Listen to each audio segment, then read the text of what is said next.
TVNN news బులెటిన్ల ముందుగా headlines చూద్దాం. బీజేపీలో చేరుతున్న ప్రముఖ నిపుణులు.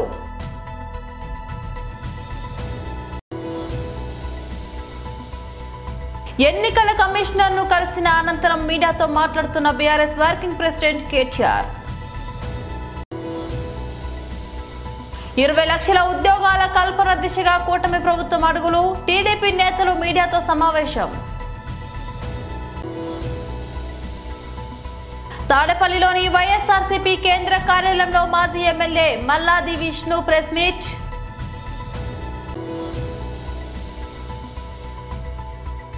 భూటాన్ నష్టపరిహారం చెల్లించాలి, మమతా బెనర్జీ డిమాండ్. బీజేపీలో చేరుతున్న ప్రముఖ నిపుణులు. మిత్రులారా, ఈరోజు భారతీయ జనతా పార్టీలో అనేక మంది మేధావులు, విద్యావంతులు పార్టీలో చేరడానికి ఆసక్తి చూపుతున్నారు. అందులో భాగంగానే ఇవాళ ఖమ్మం నుంచి డాక్టర్ మారుతి గౌడ్ గారు, అదేవిధంగా శశి గారని యూకేలో వారు కూడా అక్కడ ప్రొఫెషనల్, వారు కూడా జాయిన్ అవుతారు. వారితో వారి బృందం కూడా జాయిన్ అయ్యడానికి ఉన్నారు. అదేవిధంగా మన మధ్యన సాయి పరమేష్ గారు, అదేవిధంగా దేవరకొండ నుంచి కూడా కొంతమంది జాయిన్ అవుతున్నారు. అందరికి కూడా తర్వాత ఈ ప్రెస్లో మాట్లాడిన తర్వాత పార్టీలో చేర్పించుకుంటాం.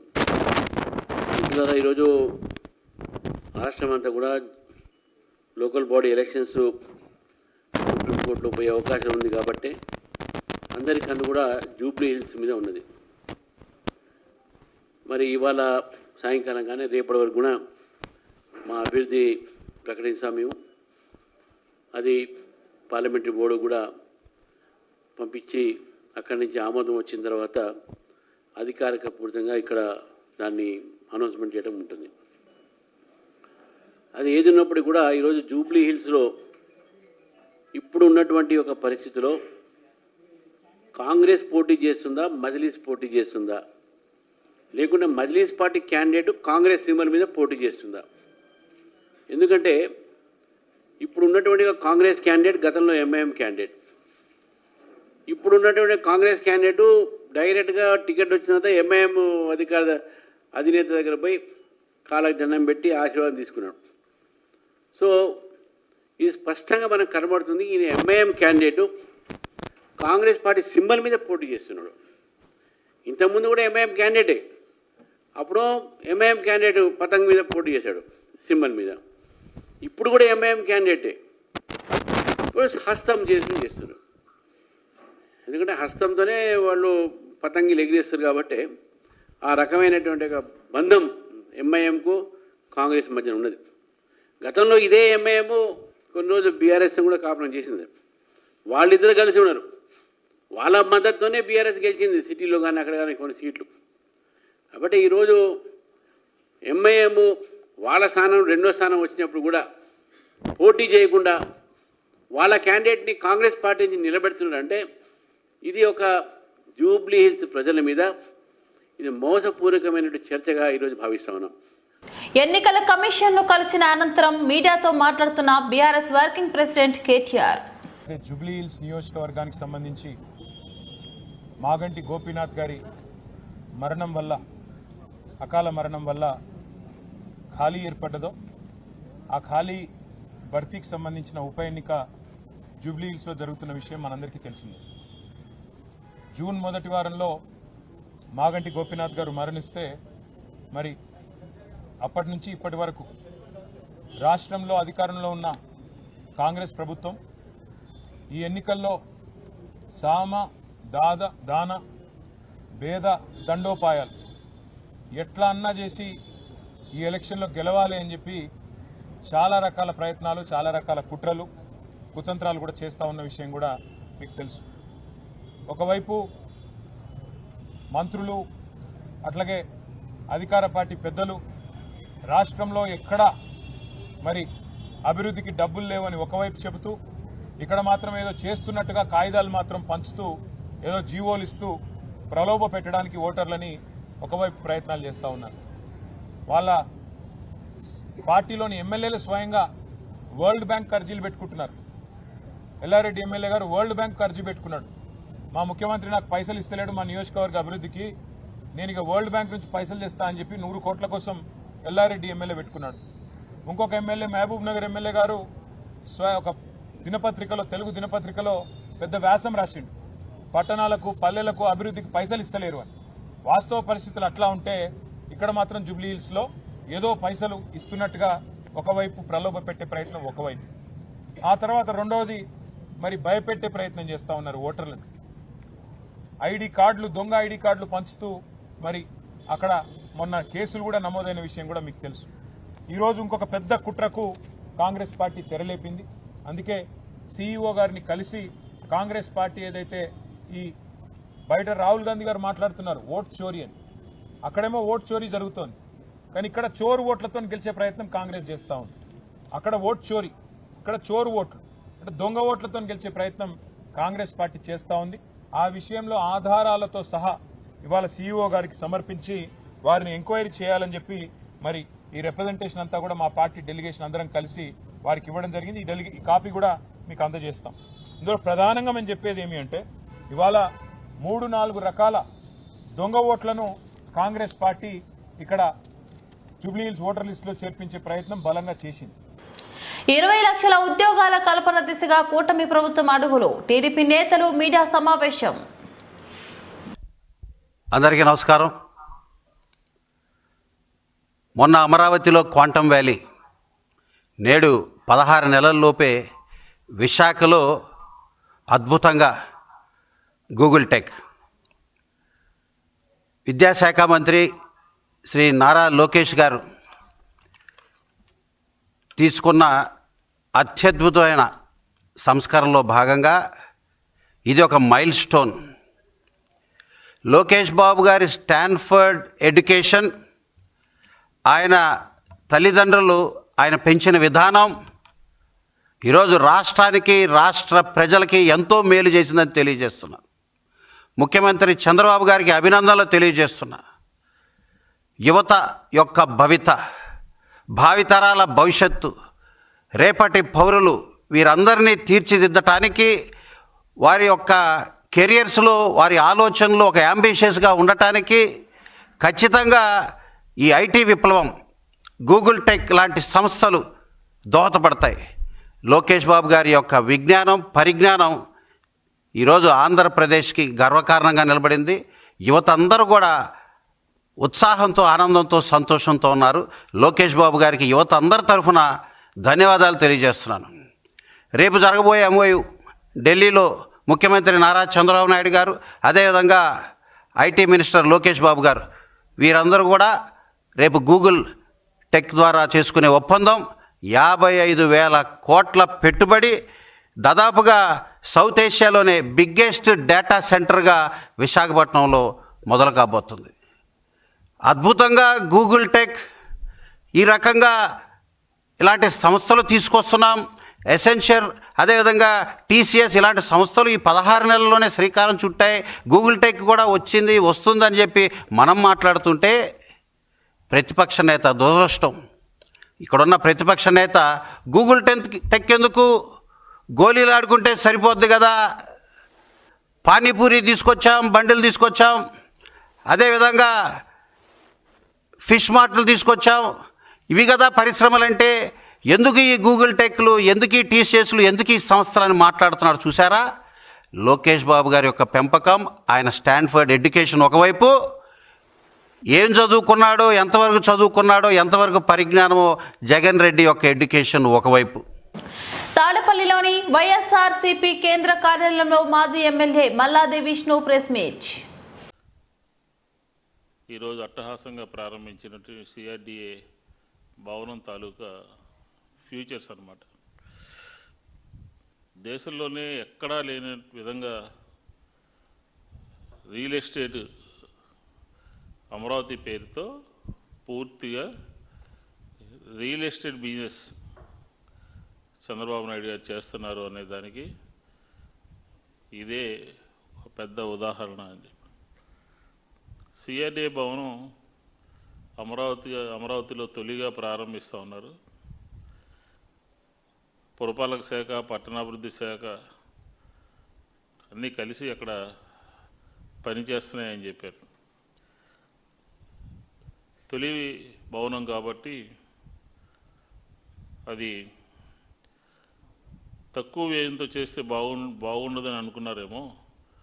చదరపు అడుగు రికార్డు స్థాయిలో 11,002 రూపాయల 64 పైసలు. G+7 అన్నమాట, 7 అంతస్తులు. మొత్తం 3,07,326 చదరపు అడుగులు. భవనానికి ఏకంగా 338,14,00,000 రూపాయలతో ఈ భవనాన్ని ప్రారంభిస్తున్నారనంటే ఈ భవన నిర్మాణ వ్యయం 8,616 కోట్ల రూపాయలు. లోపల ఇంటర్నల్ ఫినిషింగ్ కానీ, అలాగే ఫంబ్లింగ్ వర్కులు కానీ, మెకానికల్ ఎలక్ట్రికల్ వర్క్స్ కానీ, ఇన్ఫర్మేషన్ కమ్యూనికేషన్కి సంబంధించినటువంటిది కానీ, ఇలా మొత్తం అంతా కలుపుకుంటూ పోతే 11,000 రూపాయలకు సంబంధించినటువంటి 11,000 కోట్ల రూపాయలకు సంబంధించినటువంటి కార్యక్రమం. అంతర్జాతీయ ప్రమాణాలతో రాజధాని నిర్మిస్తామని చెప్తున్నటువంటి సీఎం చంద్రబాబు గారు అమరావతిని ఖరీదైన ప్రాంతంగా భావిస్తూ ఉన్నారు. పశ్చిమ బెంగాల్ను అతలాకుతలం చేసిన వరదల విషయంలో ముఖ్యమంత్రి మమతా బెనర్జీ పొరుగు దేశమైన భూటాన్పై సంచలన ఆరోపణలు చేశారు. భూటాన్ నుంచి ఆకస్మికంగా వెల్లువెత్తిన నీటి ప్రవాహం వల్లే తమ రాష్ట్రం తీవ్ర నష్టం వాటిల్లిందని, దీనికి ఆ దేశమే బాధ్యత వహించి నష్టపరిహారం చెల్లించాలని ఆమె డిమాండ్ చేశారు. జల్పాయిగూడి జిల్లాలోని వరద ప్రభావిత ప్రాంతాల్లో పర్యటించిన ఆమె సహాయక చర్యలను సమీక్షించిన అనంతరం ఈ వ్యాఖ్యలు చేశారు. వరద బాధితులకు అవసరమైన అన్ని సహాయ పునరావాస కార్యక్రమాలను రాష్ట్ర ప్రభుత్వమే పూర్తిగా తీసుకుంటుందని మమతా బెనర్జీ స్పష్టం చేశారు. ఈ విపత్కర పరిస్థితుల్లో కేంద్ర ప్రభుత్వం నుంచి తమకు ఎలాంటి ఆర్థిక సాయం అందలేదని ఆమె ఆరోపించారు. భారత్ భూటాన్ కు మధ్య ఒక ఉమ్మడి నది కమిషన్ ను ఏర్పాటు చేయాలని, అందులో పశ్చిమ బెంగాల్ ను కూడా భాగస్వామ్యం చేయాలని తాము చాలా కాలంగా కోరుతున్నామని గుర్తు చేశారు. తమ ఒత్తిడి ఫలితంగానే ఈ నెల 16న కేంద్ర ప్రభుత్వం ఒక సమావేశానికి ఏర్పాట్లు చేసిందని, దీనికి రాష్ట్ర అధికారులు హాజరవుతారని తెలిపారు. ఇటీవల డార్జిలింగ్, జల్పాయిగుడి జిల్లాలో కురిసిన భారీ వర్షాలు, కొండ చర్యలు విరిగిపడడంతో తీవ్ర విధ్వంసం జరిగింది. ఈ ప్రకృతి వైపరీత్యాల కారణంగా సుమారు 32 మంది ప్రాణాలు కోల్పోగా వేలాది మంది నిరాశ్రయులయ్యారు. పొరుగున ఉన్న నేపాల్, భూటాన్లలోనూ భారీ వర్షాల వల్ల నష్టం వాటిల్లిన విషయం తెలిసిందే. మమతా బెనర్జీ వరద ప్రభావిత ప్రాంతాల్లో పర్యటించడం ఇది రెండోసారి. కరీంనగర్ జిల్లా జంబికుంట మండలం సాయి గార్డెన్ ఫంక్షన్ హాల్లో బీజేపీ నాయకులు హుజూరాబాద్ శాసనసభ్యులు కౌశల్ రెడ్డిని చిల్లర వ్యాఖ్యలు మాట్లాడడం సరికాదని, కౌశిక్ రెడ్డి చిల్లర వేషాలు మానుకొని పద్ధతిగా మాట్లాడాలని, హుజూరాబాద్ లో 42% బీసీల రిజర్వేషన్ కోసం రానున్న స్థానిక ఎన్నికల్లో రమేష్ గురించి మాట్లాడిన కేసును బీజేపీ టికెట్ నేనే ఇస్తా అన్నందుకు కౌశిక్ రెడ్డి ఇష్టానుసారంగా మాట్లాడినందుకు తన పద్ధతులు మార్చుకోవాలని కౌంటర్ గా ప్రెస్ మీట్ నిర్వహించారు. ఈ కార్యక్రమంలో బీజేపీ జిల్లా ఉపాధ్యక్షులు ఎర్రవెల్లి సంపత్రావు, హుజూరాబాద్ అసెంబ్లీ తాజా మాజీ కన్వీనర్ మాడా గౌతమ్ రెడ్డి, జమ్మికుంట మున్సిపాలిటీ మాజీ చైర్మన్ శీలం శ్రీనివాస్, బీజేపీ సీనియర్ న్యాయమూర్తి బండి కళాధర్, మాజీ టౌన్ అధ్యక్షులు జీడి మల్లేష్, మాజీ సర్పంచ్ రంగపూర్ బింగి కరుణాకర్, జిల్లా మహిళా మోర్చా అధికార ప్రతినిధి కంకనాల రామారెడ్డి తదితరులు పాల్గొన్నారు. మరి మొన్న జరిగినటువంటి శాసనసభ ఎన్నికల్లో టీఆర్ఎస్ పార్టీ అభ్యర్థి కౌశిక్ రెడ్డి, అతని భార్య, అతని బిడ్డ మాకు ఓట్లేసి గెలిపించకపోతే మేమందరం కూడా ఆత్మహత్య చేసుకుంటామని చెప్పి, ఈ గుండె అలసిపోయింది, ఈ గుండె ఇంకా ఆగిపోయే అవకాశం ఉందని చెప్పి ఒక అబద్ధపు, ఒక దుఃఖంగా ఈరోజు ప్రజలను మభ్యపెట్టే విధంగా మరి మాట్లాడిన మాటలకు సెంటిమెంట్గా ఫీల్ అయినటువంటి నా హుజూరాబాద్ నియోజకవర్గ ప్రజలు ఎక్కడో ఒక కుటుంబమే చనిపోతుంది, మరి ఓట్లు ఇది ఒక్కసారి వేద్దాం, నేను ఒక్క నెత్తనే గెలుస్తున్నా అని చెప్పి ఎవరికి వాళ్ళు వేసి ఈరోజు ఎమ్మెల్యేగా కౌశిక్ రెడ్డి గెలిపిస్తే నిజంగా కూడా కౌశిక్ రెడ్డి గెలిపలేదు. ఈ ప్రాంత ప్రజలు రాజేందర్ అన్నారు ఎక్కడున్నా కూడా అతను ఇప్పటికీ మా ఎమ్మెల్యేగా భావించాల్సిన పరిస్థితి ప్రజలు ఉన్నది. మరి గెలిచిన తర్వాత అతను అనేక రకాల హామీలు ఇచ్చినాడు.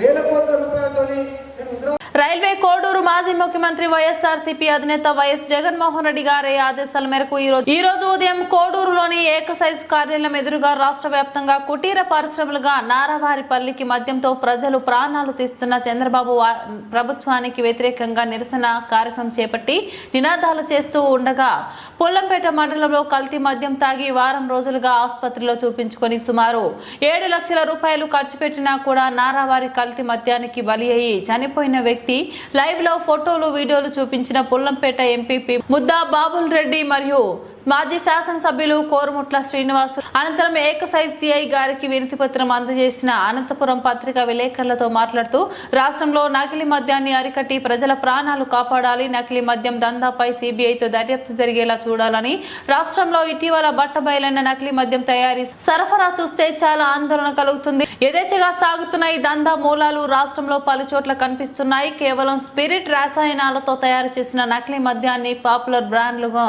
తలపించేలా బాటిళ్లపై నకిలీ లేబుల్స్ అంటించి సరఫరా చేస్తున్నారు. చిత్తూరు జిల్లా మొలకల చెరువు, ఎన్టీఆర్ జిల్లా ఇబ్రహీంపట్నంలో భారీ స్థాయిలో నకిలీ మద్యం, స్పిరిట్, వేల సంఖ్యలో మద్యం బాటిళ్లు, మూతలు, కుటీర పరిశ్రమను తలపించే స్థాయిలో మద్యం తయారీ యంత్రాలు విశాఖ తనిఖీలో బయటపడ్డాయి. ప్రభుత్వంలో పారదర్శక లిక్కర్ విధానం అమలైంది. ప్రభుత్వం స్వయంగా మద్యం దుకాణాలు నడిపింది. మద్యం విక్రయ వేలులు తగ్గించడమే కాకుండా షాపులను దాదాపు 3వ వంతు తగ్గించడం జరిగింది. ఈ విధంగా 763 మంది చనిపోయారు. మొలకల చెరువు ఏదైతే చిన్న బ్రూవరీ స్టార్ట్ చేశారో దాంతోపాటు అది కృష్ణా జిల్లా ఇబ్రహీంపట్నము, వైజాగ్, శ్రీకాకుళం, కర్నూలు, బేతంచెల అంటే చెప్పుకుంటే అనేక ప్రాంతాల్లో మొత్తం టోటల్గా వీళ్ళు ఒక బ్రూవరీ తయారు చేసి ప్రజలు చాలా ప్రాణాలతో ఆడుకున్న పరిస్థితి మనం చూస్తున్నాం. అంటే ప్రభుత్వం ఉందా లేదా అనేది కూడా ఒకసారి ప్రజలకు అర్థం కాని పరిస్థితి ఉంది.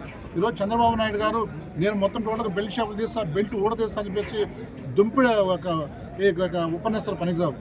మీరు నీకు చిత్తశుద్ధి ఉంటే ప్రజలు ప్రాణాలు కాపాడాలంటే దీనిపైన ఒక కమిటీ వేసి కమిటీ ద్వారా ఏం జరుగుతుంది నిజ కమిటీ తెలుసుకునే పరిస్థితి మీకుంది, పవన్ కళ్యాణ్ ఉంది.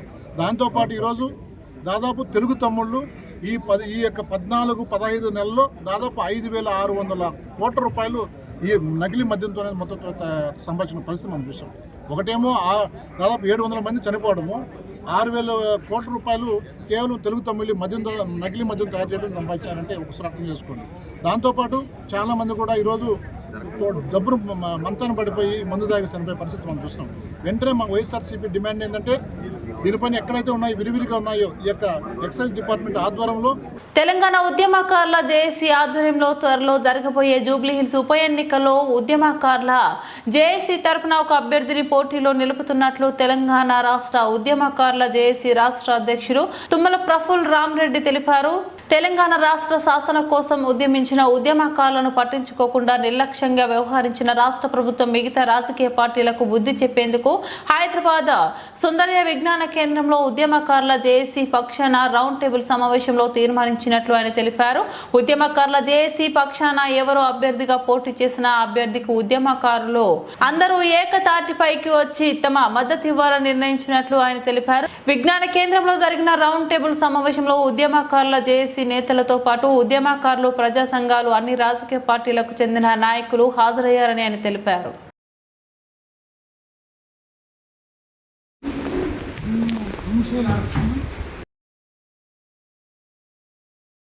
అధ్యక్షుడిని తెలంగాణ డెమోక్రటిక్ ఫ్రంట్లో భాగస్వామి.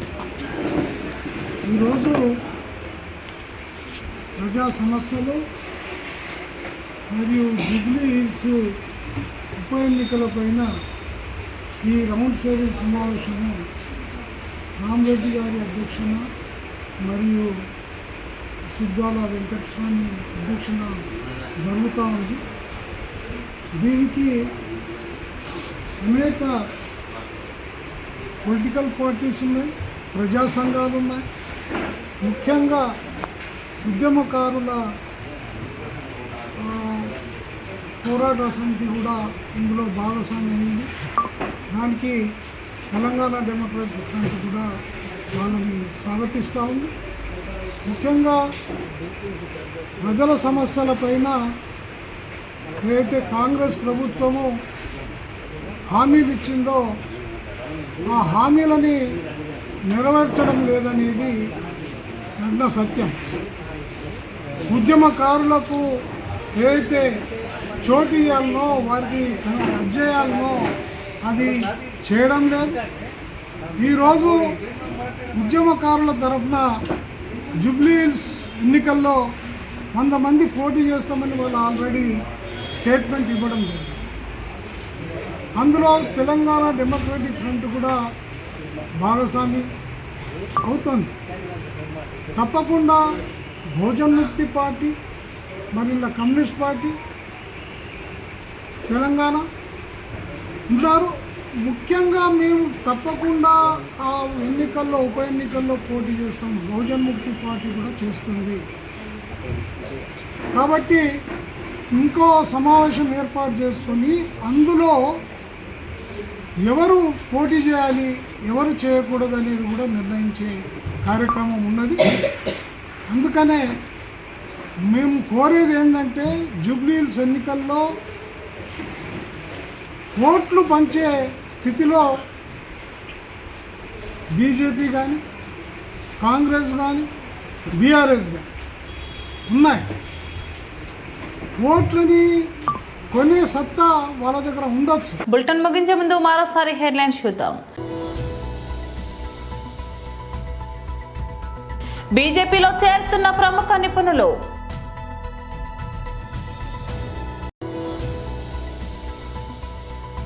ఎన్నికల కమిషనర్ ను కలిసిన అనంతరం మీడియాతో మాట్లాడుతున్న బీఆర్ఎస్ వర్కింగ్ ప్రెసిడెంట్ కేటీఆర్. 20 లక్షల ఉద్యోగాల కల్పన దిశగా కూటమి ప్రభుత్వం అడుగులు. టీడీపీ నేతలు మీడియాతో సమావేశం.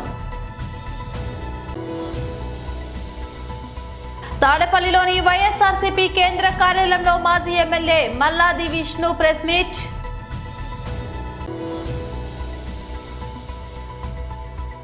భూటాన్ నష్టపరిహారం చెల్లించాలి మమతా బెనర్జీ డిమాండ్. ఇవి బులెటిన్ అప్డేట్స్. మరో బులెటిన్లో మళ్ళీ కలుద్దాం. అంతవరకు సెలవు. నమస్తే.